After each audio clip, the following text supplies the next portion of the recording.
Bonsoir à tous les deux, aux étoiles du sport, à la Plagne. Je vais poser ma première question à Robert. Robert, que souhaites-tu transmettre à Alexandre pendant ces quelques jours? Qu'est-ce que je souhaite lui transmettre? Bien évidemment les valeurs que l'on a dans le football. Tu as la sérénité, la spontanéité, la convivialité avec ses partenaires. Mais le plus important pour moi, c'est l'exemplarité. Je crois que pour lui, ça doit être un moteur, un facteur important. Donc c'est ce que je vais essayer de lui transmettre. C'est vrai que c'est court, puisqu'on va être ensemble que 4 jours. Mais justement, on va être proches tous les jours. Il y a ce raid qui nous attend. Justement, ça va permettre de nous côtoyer plus près, surtout dans l'effort, et de lui dire ce qu'il faut faire, pas faire, et surtout y aller progressivement, étape par étape. Donc c'est ce que je vais essayer de lui apprendre. Alexandre, pour toi, aujourd'hui, tu es parrainé par Robert. Ça représente quoi? C'est énorme, tout simplement, parce qu'un champion du monde comme Robert Pires ou comme vous, c'est vraiment une chance unique, quoi. On n'a pas l'occasion de côtoyer une personne avec un palmarès comme ça tous les jours, quoi.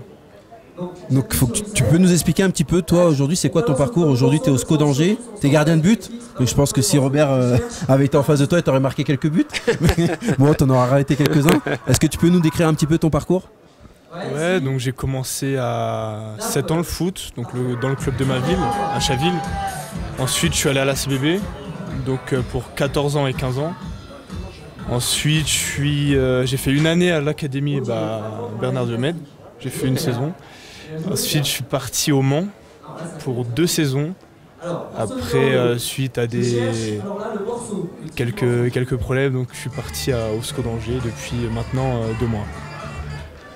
Robert, si toi tu avais été aux étoiles du sport en tant que filleul, qui aurais-tu aimé avoir comme parrain? C'est une bonne question. Je pense que j'aurais choisi Yannick Noah. Ouais, parce que déjà c'est complètement différent de notre sport. Lui, c'est un sport individuel.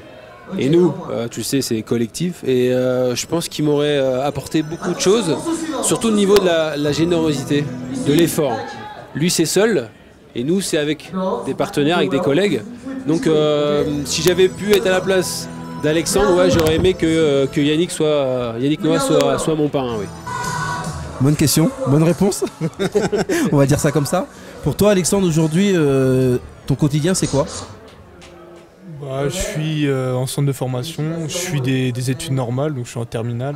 J'ai le bac à la fin de l'année, donc entraînement tous les jours, et une formation de footballeur normal, quoi. Et je vais te reposer une deuxième question. L'académie t'a apporté quoi par rapport à ton quotidien aujourd'hui? L'académie, ça m'a apporté d'abord des valeurs humaines. Et ça m'a permis de vivre en communauté avec d'autres footballeurs, d'autres personnes. Donc c'était sympa.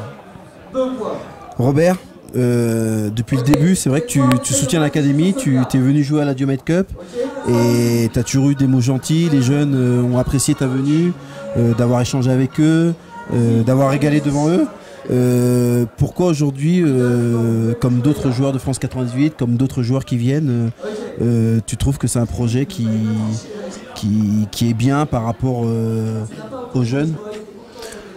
Déjà, c'est pas parce que tu es là, mais ton projet, pour moi, il est révélateur, il est important dans le but qu'il ne faut pas oublier les autres. Aujourd'hui, on a réussi, tu as réussi, j'ai réussi, on a gagné certaines choses, on a défendu notre pays, on a des valeurs. Et justement, c'est ce qu'il faut montrer aux jeunes. Et pour leur montrer, il ne faut pas créer de frontières, justement être accessible, aller vers eux. Quand tu organises un tournoi comme tu l'as fait la dernière fois, j'ai envie de dire que c'est automatique, que la réponse elle soit positive. Et on est là justement pour se faire plaisir, comme tu as dit, pour régaler, parce qu'aussi il faut le faire pour le public. Et puis on est un exemple. Donc aujourd'hui, on a servi d'exemple. Demain, j'aimerais qu'Alexandre soit à ta place, soit à la mienne. et dans 20 ans qu'il transmette, tu vois, son expérience ou son vécu. Donc c'est pour ça que je trouve que ta fondation, pour ça, elle est très très belle et surtout elle est importante pour les jeunes. C'est gentil. Est-ce que tu peux dire en quelques mots, c'est quoi ton parcours, toi, aujourd'hui, quand tu as commencé? C'est toujours bien de le rappeler. On a connu ta grande carrière, on a connu ce que tu as fait en Angleterre, en France. Mais comment tu as commencé? Parce que Alexandre, il a eu ton âge aussi. Et moi, je connais ton parcours, mais est-ce que tu peux le rappeler un petit peu pour les jeunes? Écoute, mon parcours, il est simple, hein, je vais faire rapide. J'ai commencé dans un petit club de quartier qui s'appelle le S Sainte-Anne de Reims. Entre parenthèses, j'ai été champion de France en 1983. Donc ça a été mon premier trophée. Bien sûr, 80. Je me rappelle.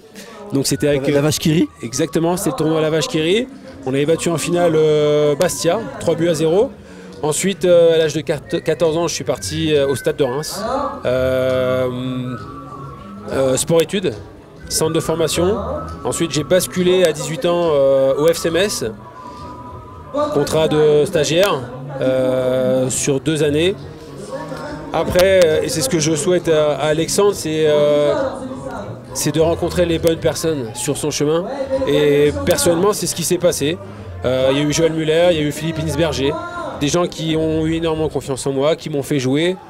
Après, le président du FC Metz à l'époque, c'était Carlo Molinari, que tu connais bien, que tu as côtoyé. Et puis, il m'a fait signer professionnel, 4 ans. Ensuite, j'ai pris mon envol. On a démarré ensemble avec les Espoirs, l'équipe de France A. Après la direction de Marseille, 2 saisons. Ensuite, j'ai eu la chance de rencontrer Arsène Wenger. Je suis parti 6 ans avec Arsenal. J'ai connu à ce moment-là le très très haut niveau. Après, l'équipe de France, on est champion du monde.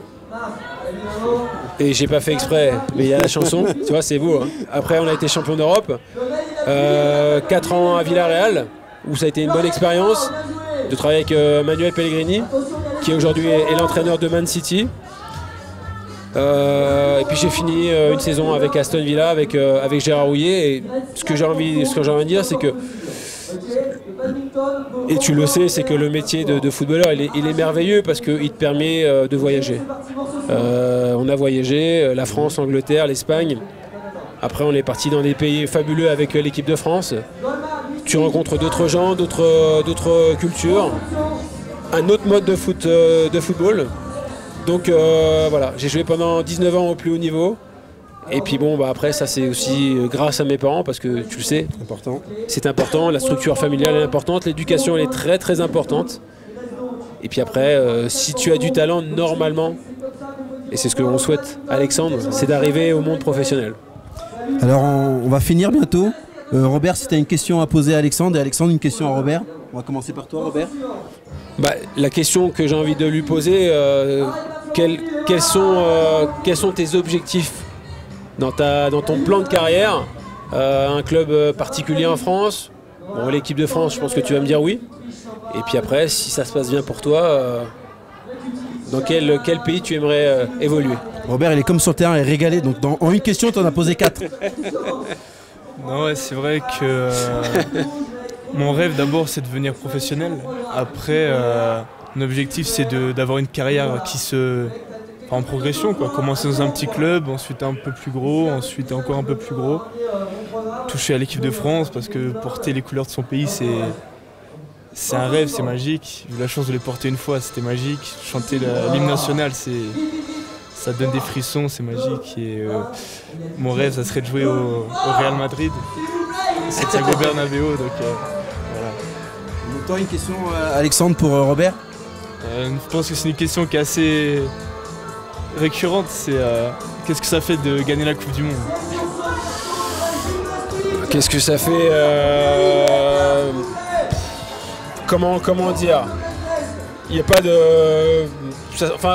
oui, ça serait bien, c'est d'inventer un adjectif, parce qu'on l'a tout dit, on l'a tout employé, on l'a tout répété, mais ça a été des moments exceptionnels avec Bernard, ce qu'on a vécu.